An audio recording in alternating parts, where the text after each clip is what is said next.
enregistres l'interview? Non. Parce qu'en fait, on va avoir besoin de la retranscrire, nous, dans le cadre de notre Oui. mémoire, et du coup, pour l'enregistrer, ça va être Mhm. beaucoup plus simple pour nous, en fait. Mhm. Mhm. Pas de problème. Ok, donc notre première question, ça va être tout simplement de vous présenter votre parcours, le secteur d'activité dans lequel vous avez évolué et votre carrière en général. Bon, vite fait, bien fait. J'ai dirigé la société des remontées mécaniques du domaine skiable des Deux Alpes.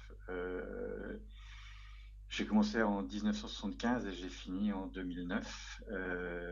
Et en fait, le domaine skiable, c'était plus que le domaine skiable parce qu'on a développé tout un tas d'activités d'été qui allaient du tennis, équitation. Après, on a développé le VTT. Il y avait piscine, patinoire. Donc, c'était plutôt un complexe multi-activités l'été et qui a toujours eu pour ambition d'être assez global en matière de tourisme en montagne plutôt que d'être axé tout neige dès l'émergence du ski d'été dans les années 75. Voilà, voilà Ok, brièvement le parcours. ouais, c'est super et c'est très intéressant pour nous, en fait, de savoir qu'il y a ces nouvelles activités qui se sont développées. Du coup, est-ce que ces activités, elles sont développées en réponse au changement climatique et du coup, en fait, au raccourcissement des saisons dues au manque de neige, ou elles se sont développées pour d'autres raisons peut-être plus... Non, pas du tout. Là, la base sur le ski d'été, c'était de se dire que le tout ski d'été n'était pas la solution parce qu'en fait, on faisait du ski que le matin de 7h à 12h30, 13h et qu'il fallait occuper les gens le reste de la journée et que l'activité estivale en montagne, c'est une activité qui est difficile et que ce qui nous a guidés, ça a toujours été plutôt d'avoir une activité globale mais qui était pas la philosophie, c'était pas le patou-neige Ok, sur la saison d'été. Ce qui nous a vraiment fait réfléchir au fait, même un peu avant les autres, au fait qu'il fallait après sur l'hiver pas orienter tout neige, mais qui reste extrêmement difficile sur l'hiver. Voilà. Mais c'est plutôt la globalisation d'une activité sur la saison d'été qui nous a poussé à l'émergence de toutes ces activités en montagne sur la saison d'été. Le fil conducteur, c'était un petit peu de se dire, notre domaine skiable, il faut que ça devienne une espèce de gros club med. Dans les années 75, c'était quand même très très porteur, les années Mhm. 70. Et gros club med, où on met tout, on package tout, pour que le client n'ait qu'un point de passage au niveau du paiement et qu'après, il ait toute une multiplicité d'activités à sa disposition. Voilà. Donc c'est vrai que c'était peut-être un peu précurseur et que dans l'idée du plus réfléchir au tout ski sur la saison d'hiver, bon, c'était peut-être un axe, mais involontaire à l'époque. Alors, monsieur de la Perrière, ici Rodolphe Boyer à l'appareil, je me permets de vous poser une question. Moi, j'ai eu la chance de rencontrer Madame Delogère qui travaille à la CGET, qui travaille donc à l'égalité des territoires. Je ne sais pas si vous êtes familier avec ce département gouvernemental, mais elle m'a dit qu'en gros, leur but, ou du moins les réels fil conducteur, justement, pour reprendre votre expression, aujourd'hui dans les stations de ski, c'était vraiment la diversification et la désaisonnalité. Désaisonnalité, oui, exactement. Et je me demandais si voilà, c'était quelque chose qui existait déjà dans les années 75 quand vous êtes arrivé à la tête de la société de remontée mécanique, ou si ça s'est vraiment Non, développé au fur et à mesure des années. non, désaisonnaliser, c'est sûr qu'on a voulu pour arriver, puisque le but qu'on a eu dans l'année, quand on a eu l'émergence du ski d'été, puis qu'après ça a vraiment développé dans les années 80, c'est de se dire, il faut qu'on arrive à tourner quasi toute l'année. Hmm. Donc le ski d'hiver essentiellement l'activité neige parce qu'à l'époque ça posait pas de problème. Se dire on a eu un break de à peu près un mois sur le fin avril, fin avril oui le mois de mai et rattaquer tout de suite au mois de juin et puis d'aller jusqu'au mois de septembre-octobre. Bon, tout ça, c'est avec les vacances de Toussaint après qui venaient en intermédiaire. Et donc, cette multiplicité d'activités à partir de début juin jusqu'à fin de l'été, c'était vraiment pour avoir quelque chose qui soit le plus complet possible au niveau de la prestation de service. Après, de dire que c'était un vrai objectif là, d'avoir une désaisonnalité, c'était un peu l'atypicité du domaine skiable des Deux Alpes qui avait la chance d'avoir un glacier et de pouvoir, comme Tignes, de pouvoir prétendre à tourner, pas 365 jours par an, mais presque. Donc hmm, c'était Hmm. aujourd'hui ce qui est fait au niveau de la politique gouvernementale en disant il faut désaisonnaliser. Je dirais qu'ils inventent pas grand-chose dans la mesure où le problème il s'est déjà posé au moins dans quelques grandes stations d'altitude qui tournaient hiver et été. Hein. Après, je crois que l'énorme problème auquel on est confronté aujourd'hui, c'est de se dire qu'est-ce qu'on peut faire l'hiver de différent que le tout ski pour faire venir les gens à la montagne. Et que depuis, je sais pas, ça fait 15 ans qu'on réfléchit au problème, qu'il n'y a pas eu de solution miracle qui a encore été trouvée. Hein. C'est le développement sur les centres aqualudiques, ça s'avère un Mhm. gouffre financier et pas une réussite extrême sur le plan commercial. On ne fait pas venir des tas de gens pour un centre aqualudique, que ce soit Courchevel ou à Tignes, Ouais. ou ailleurs que sais-je.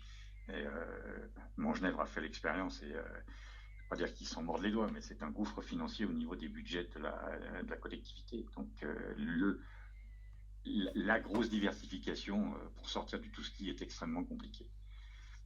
D'accord.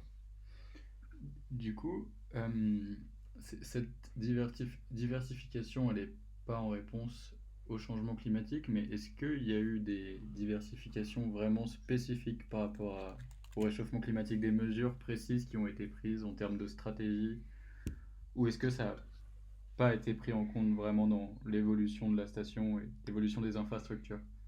Non, à ce jour, ça n'a pas été pris en compte.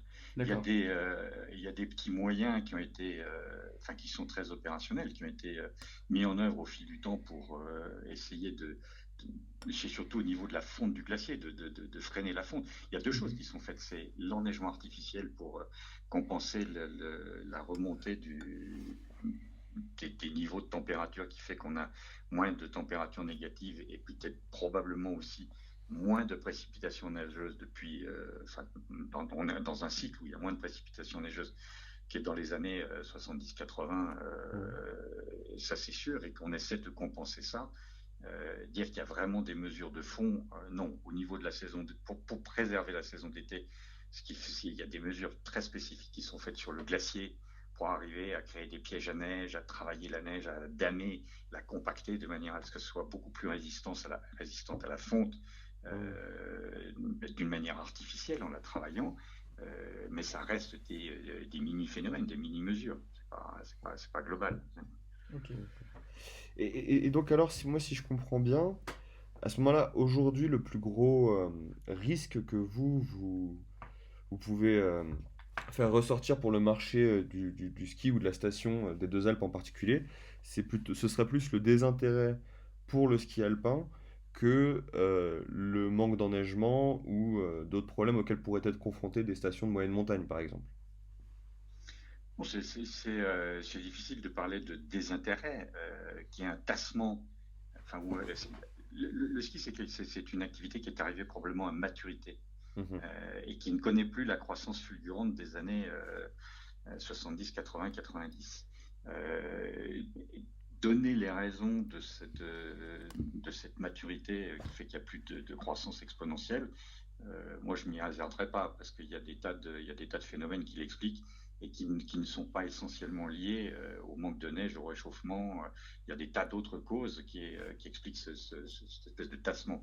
Et ça, c'est au niveau quasi européen, la maturité du ski.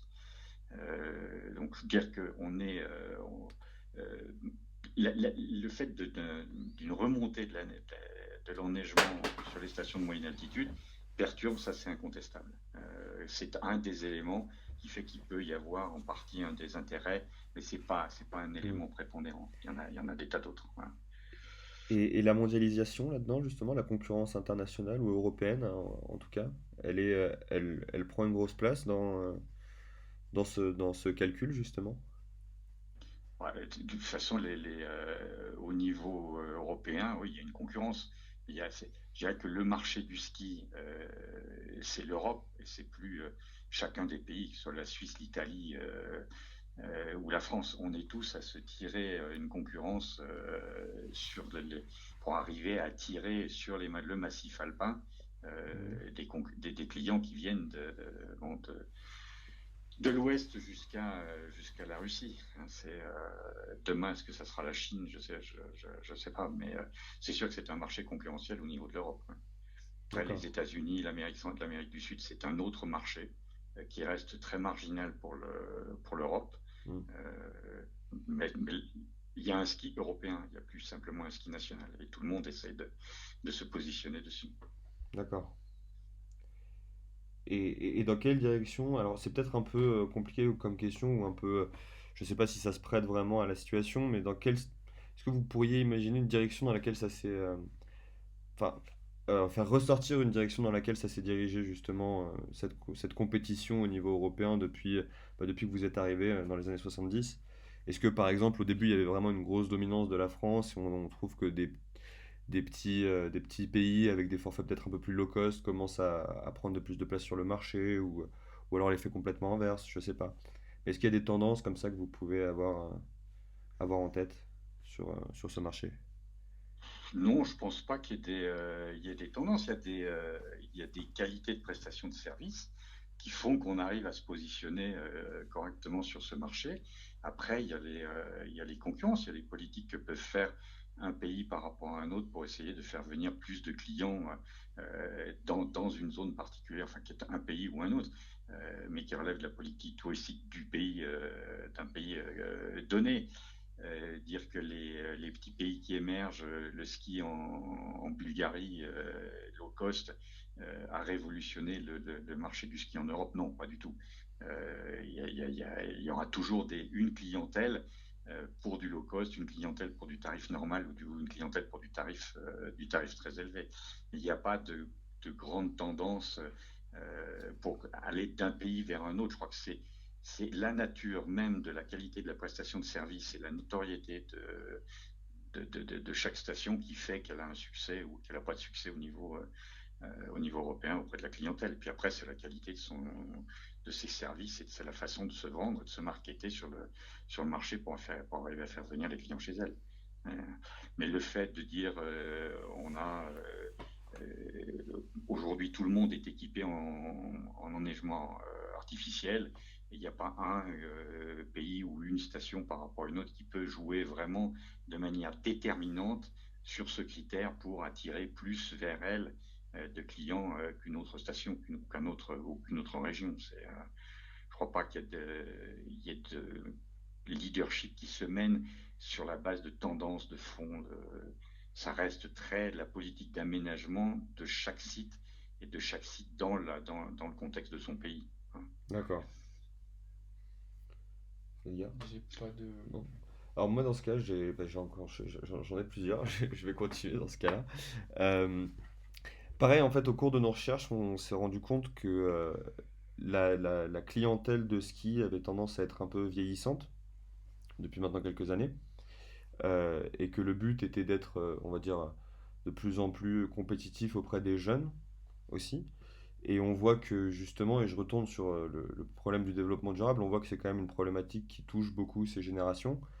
Est-ce que vous pourriez entrevoir une manière justement d'intégrer cet élément stratégique dans une stratégie de diversification qui aurait réussi justement? Parce qu'on voit de plus en plus de stations qui font des efforts pour la préservation de leurs ressources naturelles autres que la neige, qui essaient de mettre en place des trucs de randonnée, qui essaient de vraiment marketer aussi sur la nature, le patrimoine naturel, etc., etc. Et juste pour rebondir sur ce que vient de dire Rodolphe, il y a aussi également des marques de sports d'hiver, style Patagonia, qui intègrent complètement cette tendance dans leur développement, ou Picture, marque de snowboard qui s'est développée très récemment. Et justement, il y a beaucoup de consommateurs qui ont tendance à acheter de plus en plus ces marques parce qu'elles ont une empreinte verte en fait.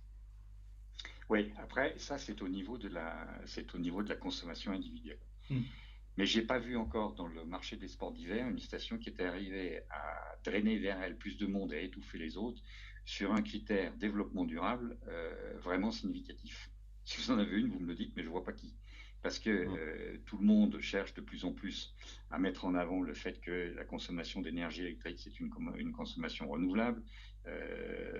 Les dameuses, petit à petit, avancent tout doucement vers des domaines, vers des conceptions hybrides. Bon, quand on Mhm. sait ce que c'est que l'hybride, c'est quand même un peu de la poudre de perlimpinpin, Mhm. et que la neige, le fait qu'elle soit faite artificiellement, n'ait pas fait fuir les clients et notamment les jeunes en disant on bannit tel site parce que toute sa neige elle est produite de façon artificielle. Mm. Donc, au niveau de la consommation individuelle, des produits qu'on utilise pour soi, qui ait une sensibilité au fait qu'ils soient recyclables ou issus de process éthiques et compagnie, ça, je pense que c'est indéniablement, c'est devenu un des critères aujourd'hui de la consommation individuelle et sur des cibles de population. Dire que cette population un peu jeune oriente ou va orienter ses choix en fonction de critères très restrictifs au niveau du réchauffement climatique ou de l'inversion du climat, l'évolution du climat, pour l'instant, c'est pas démontré, c'est pas prouvé.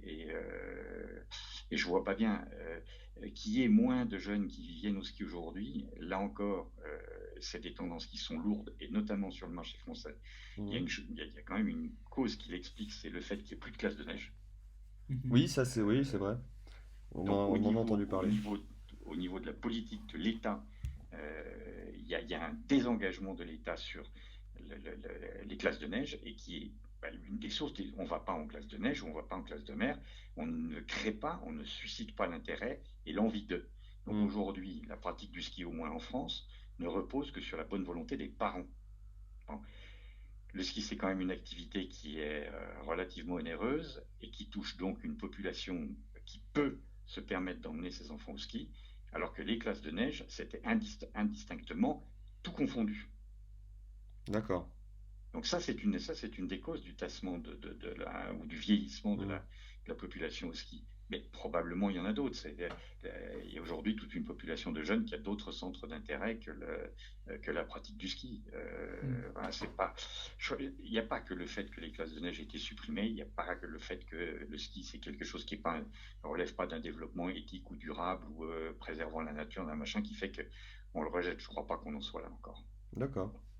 Mais dans ce cas-là, est-ce que au moins, est-ce que vous y avez fait allusion tout à l'heure au début de notre discussion, quand vous aviez dit que les deux Alpes avaient essayé justement de réellement mettre l'accent sur le ski d'été pour pouvoir faire tourner la station le plus longtemps possible, et j'avais cru comprendre que ça avait pas si bien fonctionné que ça justement. Donc moi j'ai lu des articles sur Internet où on dit clairement que la dépendance des stations envers le ski est aujourd'hui presque plus risquée et presque plus problématique qu'autre chose. Et est-ce que vous partagez, vous, cette opinion? Ben, la dépendance au ski, elle est risquée par rapport à la matière première qui est la neige. Hmm. Mhm. On constate quand même que la durée des saisons se raccourcit en moyenne montagne, c'est plus délicat. Faire du ski début décembre, ben, ça devient difficile. Faire du ski après fin mars, ça devient aussi compliqué en moyenne montagne. Ça remonte progressivement vers les stations d'altitude. Et Hmm. plus les conditions d'enneigement naturelles seront délicates, plus le marché aura tendance à se comprimer. C'est pas le manque de produits. Quand on voit l'évolution du ski d'été, je trouve que c'est assez significatif. C'est qu'il y a eu 8 stations françaises qui ont fait du ski d'été. Il Hmm. n'en reste que 2.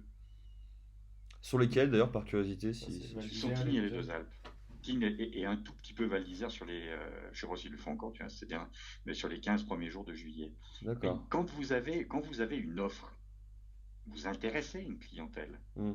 Quand cette offre se réduit de plus en plus, et que en se réduisant en nombre de propositions de sites, et que dans cette réduction du nombre de propositions de sites, il y a une réduction de la qualité parce qu'il fait trop chaud, parce qu'il y a moins d'enneigement, le domaine skiable d'été se réduit. Il s'est réduit autant à Tignes qu'il s'est réduit aux Deux Alpes, et il a disparu aux Arcs, il a disparu à la Plagne, il a disparu à l'Alpe d'Huez, et il est quasi en voie de disparition à Val d'Isère.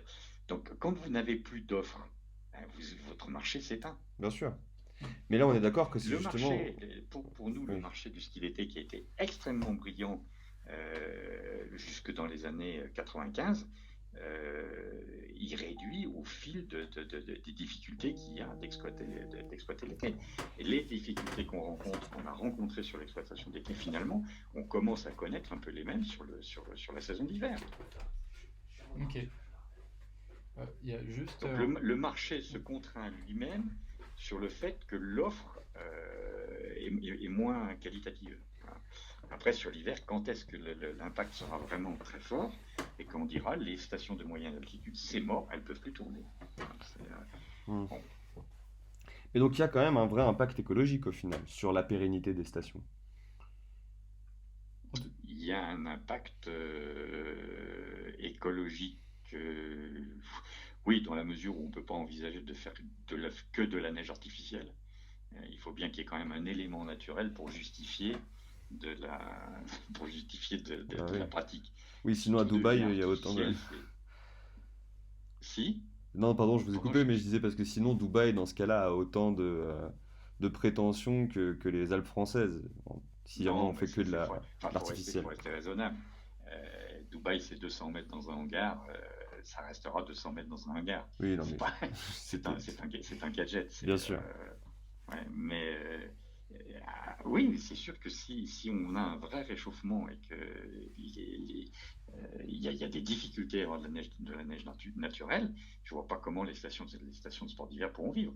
La diversification, on fera pas venir des gens pour faire de la balade piéton en plein hiver, alors qu'on a énormément de mal à les faire venir pour la saison d'été, que c'est compliqué. Il y a toute une partie de la montagne qui a du Mm. mal à tourner la saison d'été, malgré tous les efforts qui sont faits de promotion pour dire qu'il faut venir profiter de la montagne pour tout un tas de raisons. Et que la balade n'attire quand même pas la France entière ni l'Europe entière. Ouais. c'est vrai. Donc la diversification et d'essayer de réfléchir au plus tout ski est extrêmement compliqué. Et je veux dire que depuis que c'est commencé, ça fait plus de 10 ans maintenant, personne n'a eu l'idée de génie qui fait qu'on pourra envisager de faire tourner une station de sport d'hiver sans neige et Ouais. sur autre chose que le ski. Ouais, non, mais ça fait parfaitement sens. Ça fait Ouais. parfaitement... En même temps, il y a aussi plein d'éléments qui portent à croire que même si ça vient pas, il y a de l'espoir. Par exemple, les tourismes durables, etc. Il y a des nouvelles activités qui se développent constamment en rapport avec la montagne, le riding, la glisse, la nature, la randonnée, le VTT. Nous, par Ouais, mais enfin, exemple, où ça on est à reste. Val d'Isère, il y a plein d'activités, c'est Ouais. génial. Après, c'est pas des Oui, non, mais activités qui sont développées c'est direct. toutes des activités qui ont un équilibre de rentabilité qui est extrêmement précaire et qui font que la rentabilité, elle est globale, elle n'est pas poste par poste. Hmm, Moi, Mm. enfin, je le bien vois sûr. bien parce que on a été très précurseur en matière de pistes de VTT. On n'aurait pas eu le ski à côté, ça aurait été extrêmement difficile d'équilibrer Ouais. la pratique du vélo. Je suis pas convaincu que Val d'Isère arrive à équilibrer sa pratique de vélo sur la saison d'été, parce que Mm. faire tourner les infrastructures de montée mécanique, c'est extrêmement lourd, Ouais. et que c'est un tout. Ils en équilibrent probablement une partie avec l'hiver, et qu'il y a après les obligations contractuelles d'animation dans la station pour arriver à... C'est un tout, il faut que ça vive. Pour le faire vivre, ben, il faut accepter d'avoir des marges qui sont ou très faibles ou quasi inexistantes. Enfin, Hmm. mais vous le voyez l'été. Mais l'hiver, si vous n'avez pas de ski, vous faites quoi à la montagne? Vous allez continuer à faire du VTT? Ah non, non, là, c'est clair que Ouais. l'hiver, Alors qu'il fait froid, que Ouais. les gens sur des sentiers gelés, les gens viennent pas se balader pour dire que c'est pas avec l'aqualudique non plus qu'on va remplir une station comme Val d'Isère. ouais. Donc le remplacement du ski par une autre activité pendant cette saison hivernale qui est quand même prépondérante pour les stations puisque c'est celle qui va de décembre à avril qui fait les 200 entre les 160 et 200 jours d'exploitation qui fait qu'une station arrive à tourner et à tenir toute l'année. Quand vous n'aurez plus cette activité ski, je ne vois pas et aujourd'hui personne n'a trouvé la recette miracle pour se substituer au ski et avoir une activité durable et écologiquement acceptable sans les moyens qui sont développés aujourd'hui pour préserver, pour sauver l'activité neige. Surtout que les deux Alpes et Val d'Isère sont quand même des stations qui sont relativement très hautes en altitude. Privilégié, Ouais, très privilégiées. Donc privilégié. Ouais. j'imagine que la plupart des stations, en fait, elles sont peut-être amenées carrément à ne plus être viables économiquement sur Ouais, le long terme, disparaître. à disparaître carrément. Mais personne n'a envie de disparaître. Ceci étant, depuis les années 70, il y a quand même des stations qui ont fermé. Oui. Il y en a aux portes de Grenoble, il y en a eu dans la Drôme, et ça a été fermé, terminé. Ça ne pouvait plus exploiter, il n'y avait plus de neige, ça a fermé. Hein. Mais c'était des tout petits stades de neige. Donc, ça Hmm. n'avait pas un impact économique énorme. demain envisager de dire qu'une station comme les Rousses dans le Jura ou Villard-de-Lans dans le Vercors, qui ont à peu près la même altitude et qui ont les sensibilités à la baisse de la durée de la saison, enfin la réduction de la durée de la saison d'hiver, Mhm. comment ils envisagent leur avenir, personne n'a envie de fermer, personne ne l'envisage. Et les réflexions que ces stations peuvent avoir pour compenser le manque d'enneigement, pour l'instant, elles n'ont pas fait. C'est eux qui sont vraiment aujourd'hui le cœur du problème, parce que c'est eux qui vont être les premiers et qui sont les premiers concernés. Ils n'ont pas trouvé de recette miracle pour faire venir malgré tout les gens dans ces stations et pour compenser la réduction de la durée d'une saison d'hiver. Ah, mais c'est extrêmement alarmant en fait, parce que moi je m'en étais pas rendu compte que c'en était à ce point-là, mais c'est vrai que ça fait sens. Le ski est le seul modèle réellement viable économiquement pour ces zones-là. Il devient de moins en moins possible avec le réchauffement climatique qui est aujourd'hui voilà, une réalité qu'on ne peut pas nier, Incontestable. incontestable. Incontestable. Donc en Mm. fait, si le ski est le seul moyen de survie des stations et qui devient en voie de disparition, c'est vraiment très très alarmant pour tout ce modèle économique en fait. En fait, les stations de ski sont carrément amenées à disparaître sur le très long terme, j'imagine. S'il n'y a pas d'inversion climatique, il y aura sûrement des problèmes. Ça, c'est certain. Et ce qui est vraiment très très intéressant, parce que ça fait vraiment parfaitement écho à quelque chose que m'avait dit justement Madame Delogère de la CGET, parce elle avait été dans le Massif central, qui est un massif extrêmement justement touché par tout ça, Oui. puisque eux, ils ont moins d'altitude, et donc ils ont vraiment très rapidement essayé de se diversifier vers des activités d'été. Alors, je sais pas s'il y a canyoning ou des trucs comme ça, mais voilà. Et elle avait rencontré quelqu'un qui avait monté une boîte de maisons dans les arbres, etc., quelque chose dans la forêt, avec des activités sportives à côté, et qui marchait super bien, qui employait des dizaines de personnes, et le mec marchait vraiment, enfin, Oui. c'était un peu le petit Mais oui, mais bijou de la région. Et l'été. oui, et ce qui est incroyable, c'est que le mec lui disait justement que sans le ski, eh ben malgré tout, il pourrait pas tourner, quoi. Ben oui. C'est L'été, pas de problème, parce que ça correspond, les jours sont longs, il y a la chaleur, il y a le beau temps, c'est ouvert, il y a des feuilles, on peut se promener, on peut rester dehors, mais l'hiver, ouais, ouais. quand vous êtes perdu dans le brouillard, si c'est pas de la neige qui tombe, c'est de la pluie, vous serez encore moins incité à venir pour avoir des précipitations de flotte que des précipitations de neige. Marchez Mm. dans la gadoue, vous faites quoi? C'est pas. Non, je crois on n'a pas tout. Incontestablement, il y a eu des progrès dans les activités d'été à la montagne. Mais ces activités d'été, elles sont extrêmement difficilement transposables à la saison d'hiver. Ouais. Mais alors, moi, dans ce cas, le raisonnement que je me fais, parce que je me dis, ok, comment est-ce qu'on pourrait trouver dans ce cas une stratégie qui pourrait marcher bien? Visiblement, le sport d'été, puisqu'on le contraste au sport d'hiver, ne peut pas être comparable et ne marchera jamais aussi bien. Mais par exemple, à Val d'Isère, ils avaient un salon du 4x4, je crois, tout l'été, qui marchait vachement bien, tous les étés, pardon, tous les ans. Et si justement on partait plus sur un développement culturel, donc créer, je sais pas, mais ça demanderait évidemment énormément d'investissement, mais créer des musées ou des salons et des choses comme ça dans certaines grandes stations, est-ce que vous pensez que ça pourrait être déjà une solution un peu plus viable pour Moi, augmenter l'activité? enfin, pour moi, ce sont des solutions homéopathiques. Vous ne faites pas venir dans un. Quel est le débit d'un musée? D'abord, il y a l'attractivité et ensuite il y a le débit. Hmm. Quand on est qu'est-ce que c'est une station de sport d'hiver? C'est quelque chose qui est équipé d'un certain nombre, enfin, aménagé d'un certain nombre de lits et équipé de remontées mécaniques dont les débits se calculent en milliers de personnes à l'heure. Hmm. Bon. Ouais. Quel est le débit d'un musée? Oui, non, c'est clair, Ouais. c'est clair. Quand vous faites venir à Val d'Isère, en période de pointe, 35 000, enfin 25 000 ou 35 000 personnes qui viennent pour passer 8 jours de ski et qui sont là pour pratiquer du ski. Donc ils viennent pour cette activité. Est-ce qu'un musée va pouvoir attirer 35 000 personnes pendant une semaine, répéter 16 semaines de rang pendant une saison d'hiver? Non, non, c'est pas possible. À moins de s'appeler Pas que je- Guggenheim, c'est pas possible. Et encore. Mais même, mais Oui, oui, non, mais même, même. même. Ouais, ouais. Si, c'est à l'échelle, il faut créer la notoriété de villes comme Barcelone, Florence, Ouais. qui attirent des milliers de personnes pendant toute l'année, qui génèrent des flux énormes, mais la montagne n'est pas à même aujourd'hui, culturellement et historiquement de générer des flux qui sont correspondants à ce pourquoi a été aménagé le domaine skiable et l'équipement correspondant en lit chaud d'une Mm. station de sport d'hiver. Ah, Et simplement, c'est passionnant ce que vous simplement dites.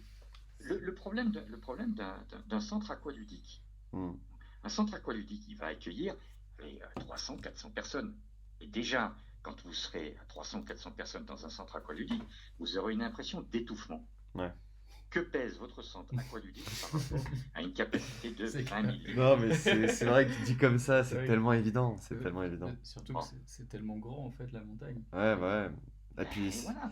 Et on est combien aujourd'hui de stations simplement au niveau des 10 premières qui régulièrement, pendant une saison d'hiver, la moyenne, je veux dire la moyenne de fréquentation du domaine skiable des Deux Alpes, c'est en moyenne, sur, je crois que ça doit être 16 semaines, c'est plus de 8000 personnes jour qui pratiquent. mm, Qu'est-ce que vous pouvez proposer? Et Val d'Isère, c'est du même acabit. Tignes, c'est du même acabit. Les Arcs, la Plagne, c'est encore plus monstrueux. Ils ont une capacité de plus de 40 000 personnes d'accueil. Donc, je pense que leur capacité moyenne jour, c'est monstrueux. ouais.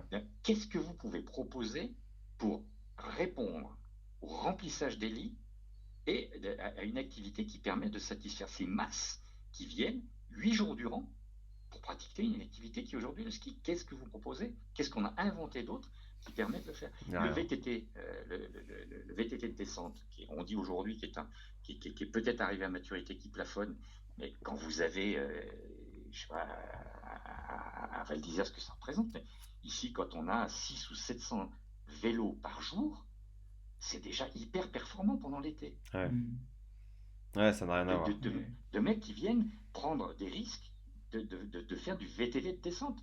Mm. Alors après, bon, il y a le développement du VAE, le vélo à assistance électrique, qui va sûrement redonner un coup de boost Mm. à une clientèle plus vaste que celle qui peut faire du X-Country, qui est une activité qui est difficile, qui est très physique, et de toucher un public un peu plus large. Mais attends, on en est à des capacités où il faut aller chercher des milliers de personnes par jour. Ouais. Un centre équestre, le tennis, une piscine, La rando? la rando. Bah, La rando, je sais pas. faites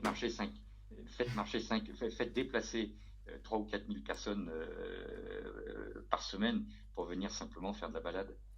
À l'Himalaya peut-être, mais encore c'est en centaines de personnes. Ouais. C'est parce que c'est un site tout à fait particulier. Mais même Chamonix, qui est un site qui est extrêmement coté, il n'est pas arrivé à développer des randonnées pour le commun des mortels et faire marcher 10 000 personnes par jour sur ces sentiers. Ah, c'est Donc vraiment après, alarmant. trouver des idées, c'est une chose. Mais il faut trouver des idées qui intéressent les gens dans un sport, enfin un sport, une activité, le ski qui est quand même devenu une activité, c'est un mass market. C'est pas une Ouais. activité, c'est pas la Formule 1. Et puis il y a tellement d'infrastructures en plus autour Ah oui, qui sont liées, quoi. C'est-à-dire qu'aujourd'hui, par ouais. exemple, le développement du tennis, bah, ça fait que c'est bien, mais on en fait quoi? Si demain le tennis arrivait à prendre la place, par exemple, hypothétiquement, et c'est impossible, hein, mais imaginons, on en fait quoi de toutes les remontées mécaniques qui sont là, quoi, par Non, puis exemple? attendez, pour remplacer ce que peut éviter nos montées mécaniques en cours de tennis, vous voyez l'emprise au sol? Ouais, il faudrait beaucoup de place. Parce que sur 600 mètres carrés, vous mettez 4 personnes Tu fais pendant des une heure. terrains de tennis en pente, tu Ouais, sais. c'est ça. Hein. Non, le ping-pong. Le ping-pong, ouais. Hein. Combien de gens sont intéressés pour le ping-pong? Combien de gens pourront faire Ouais, ça du peut kayak, des sports en eau vive? Ouais, Il ouais. faut aussi, dans toutes ces idées qui peuvent émerger, il faut bien avoir la notion de mass market derrière. Mm. Mais est-ce qu'il n'est pas possible d'avoir justement une multiplicité de petits markets qui, au bout d'un moment, à force d'être développés, arrivent pas forcément à atteindre le niveau du mass market, mais au moins prendre un peu de place, quoi.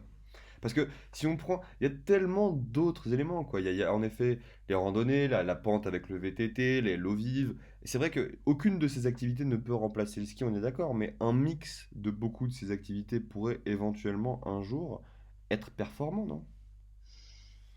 Tout dépend de l'impact que ça aura au niveau de l'attractivité sur la clientèle.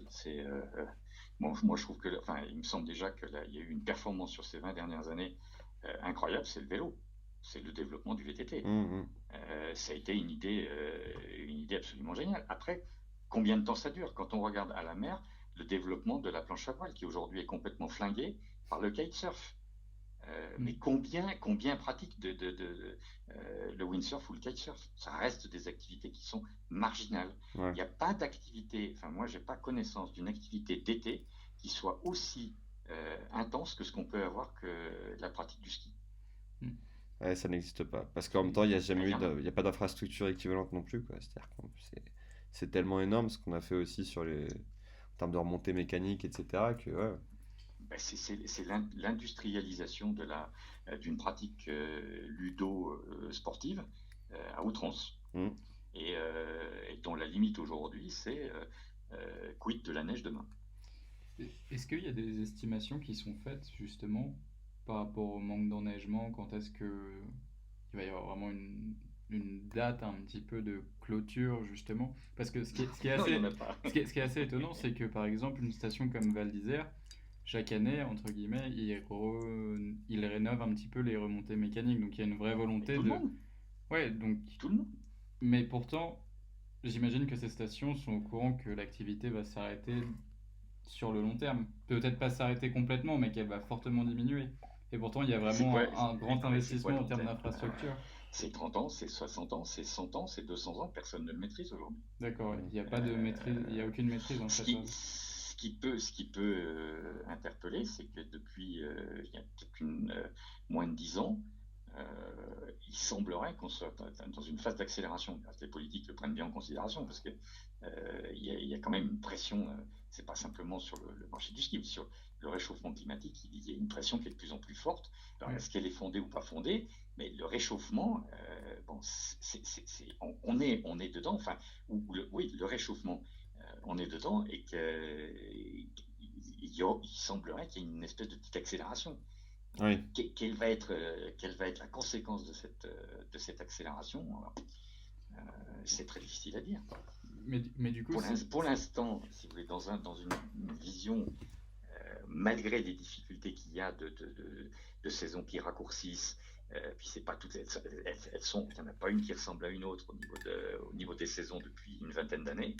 On arrive, et c'est une profession qui est arrivée à passer à travers les mailles du filet et à, je dirais, perdurer. Donc, l'humain est quand même, en règle générale, une vision assez court-termiste, et qu'il se dit, bah, de toute façon, tant que ça dure, j'ai Croise les doigts. pour essayer de sauver les meubles. ok, ouais.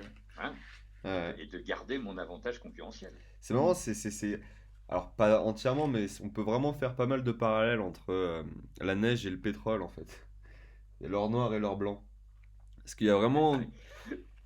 Le pic, on avait annoncé un pic de consommation ou avec un appauvrissement des ressources quand le baril était monté à 120 ou 130 dollars pour après se casser la gueule et que ces dernières années, on a trouvé des réserves de gaz et de pétrole qui font encore rêver pour les 100 années qui viennent. Bien sûr. Donc l'épée de Damoclès, elle est où? Ouais, c'est ça. Après, pour le pétrole, on trouve des réserves, mais pour la neige, on peut pas vraiment trouver des réserves.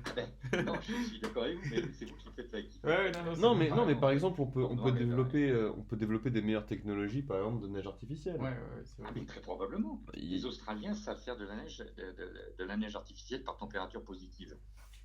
Donc, Voilà. est-ce que demain, leur technologie deviendra mondiale et qu'elle sera faite à un coût qui permet de faire de la neige par des températures positives? Peut-être. Peut-être. De toute façon, le progrès de l'intelligence, dû à l'intelligence de l'homme, jusqu'à maintenant, il est un peu sans limite. Et dans tous les domaines. Donc, ça aussi, c'est un élément qui peut dire, attends, de la neige, on en aura encore demain parce qu'on saura la faire dans n'importe quelle condition. Mais ça restera assez paradoxal comme démarche, parce qu'on se dira, on est obligé de trouver de nouvelles technologies pour confronter le réchauffement climatique, sauf que notre réponse entraîne encore plus de réchauffement climatique, puisqu'on rentre dans l'artificialisation à outrance. Ouais, non, mais attendez, il faut être raisonnable. On le trouve pour la bouffe aussi. Hein. Oui, bien sûr. Et dans des domaines qui sont non essentiels en ce qui concerne la bouffe. Hein. Ouais. Ah, la congélation, la glace, tout ce que vous voulez, c'est quand même bien du luxe. C'est clair. Hein. Oui, moi j'ai pas besoin de Et papaye en que, soi. On est d'accord. donc, je veux dire on sait s'adapter à des situations et dans des proportions qui sont énormes. Parce que quand on voit dans les problèmes de consommation, c'est aussi sur du mass market, hein. Donc, au niveau des loisirs, est-ce que ça sera accepté après sur le plan de la réflexion et de l'acceptation intellectuelle? Ça, je ne sais pas dire, mais des progrès, on en fait. Depuis que la neige artificielle existe, la neige de culture existe, on a fait des progrès énormes Mm. en ce qui concerne sa fabrication par rapport à l'hygrométrie, par rapport aux températures ambiantes, pour arriver à rendre le tout de plus en plus performant. Et le summum, c'est les Australiens qui arrivent à enneiger des pistes à température positive. C'est dingue ça. Alors ça reste des petits, c'est à l'échelle pas expérimentale, mais Mm. marginale, mais ça se fait. Après, ce qu'il faut, c'est voir le coût, hein. Oui, Mais en C'est matière alimentaire, le coût du produit glacé, il se fait à un prix qui est acceptable par le consommateur. c'est vrai. Après, comme partout, la vraie question, elle se pose au niveau du consommateur, quoi. c'est ça. Oui, et puis de l'éthique qui va avec, hein. Mm. Est-ce qu'on acceptera, sur le plan d'une population, des dépenses d'énergie monstrueuses pour arriver à satisfaire des besoins, finalement, pour des quotas de population qui restent relativement réduits. Mm. Très Donc bien. tout est relatif, parce que quand on voit les produits de luxe, les voitures de sport de très haute gamme, qui sont aussi faites pour une minorité et qui sont toujours acceptées. Encore combien de temps? Ouais, on peut remettre en question, en prenant ce nom, on Beaucoup de peut remettre choses. en question toute l'industrie du luxe, C'est ça. c'est vrai. Mm. Tout à fait. Tout à fait. Voilà. Très bien. Bah ouais, moi, Mm. en tout cas, ça aura été. J'ai plus trop de questions, moi. Ouais, moi, je trouve. Ça aura été en tout cas vraiment très très éclairant et Ouais. très intéressant. Parce qu'on est vraiment arrivé au bout du raisonnement. Je sais pas si on est au bout du raisonnement, mais enfin, moi je laisse cette interrogation parce que Mm. c'est un job qui m'a passionné et puis que je suis encore du mieux que je peux. Mais la réflexion, quelle idée pour sortir du tout ski, ça fait 20 ans qu'on se la pose. Donc c'est presque 20 ans, c'est presque une génération. Ouais. Personne, personne n'a eu l'idée de génie pour arriver à y répondre. Ah, je me rappelle de ces vidéos avec les mecs qui faisaient les skis d'été, mais les skis de terre. Est-ce Je qu'il y a sais pas. roulette? Ouais, les skis à roulettes. Ouais. Ça, c'était marrant Ben, aussi. bah oui, et l'idée, elle était drôle comme tout. Ouais. Aujourd'hui, qui pratique ça? Mais c'est trop dangereux. C'est bien trop dangereux. On aurait pu, à la réflexion, trouver des choses qui étaient plus acceptables, peut-être plus faciles. Après, je pense que les gens qui ont bossé là-dessus, ils ont buté sur le marché, la rentabilité, le débouché. Voilà, et on voit tout le temps quand on va dans les salons de la montagne, on voit des gens qui ont des petites idées, qui se disent, tiens, tiens, c'est marrant, la trottinette tout terrain, des, des- des idées un peu, ouais, qui sont des idées nouvelles, mais en face de ça, Ouais. qui ça touche? Qui ça va concerner? Qui ça va intéresser? Ouais, c'est clair. C'est clair. Donc toutes les têtes pensantes au niveau mondial aujourd'hui n'ont pas trouvé de solution miracle pour remplacer le tout ski. C'est incroyable. Ouais, c'est vraiment ouf comme. Bah, moi, c'est une nouvelle question qui me servira à m'endormir le Non. soir désormais. Bon, donc il y a peut-être au bout, il y a un puits de pétrole. On se plie. Voilà, c'est ça. Voilà. Bon, Bah, merci beaucoup en Ouais, tout cas, merci monsieur de la beaucoup, Perrière. je vous en prie. c'était vraiment C'est super. bien sympa. Ouais. Et ben, peut-être un jour, au plaisir de vous rencontrer. Avec Ouais, plaisir. carrément. Et puis, bah, Merci. si ça vous dit, on peut vous tenir informé de l'avancement de nos recherches. Bah, de toute façon, on vous Et, enverra la transcription ouais, pour que vous ayez quand même une. Non, mais moi, ce que j'aimerais bien avoir, c'est le résultat, c'est le rapport. Ok, On vous l'enverra? on vous l'enverra, ouais, pas de souci. Ouais. Avec Ok. plaisir. Ben, je vais vous donner. Vous allez le faire par mail ou ça va être publié? Alors, a priori, je crois qu'on doit rendre une version publiée pour l'école, ouais. Ouais, Une version papier? Ouais. Reliée. Bon. Je vais vous donner mon adresse mail au cas ouais, où. Mhm. ça marche. Génial. Allez-y, on C'est peut noter. Henri avec un i, Ouais. point, Vrac de la Perrière d'un seul tenant. Ouais. Donc bracdelape2riere @gmail.com. Génial. Super, Simple. c'est noté. Très Merci bien. beaucoup. Merci à vous. Peut-être à bientôt. Merci À bientôt, beaucoup. avec plaisir. Donc j'attends votre rapport. Très bien. Ça Au marche. revoir. À Au bientôt. revoir. Au revoir, monsieur. Call ended. Putain, t'es ouf, mec. Ouais, fais Bédec là. Hop. Ah. Mais tu vois, c'est ouf parce qu'il y a vraiment un problème.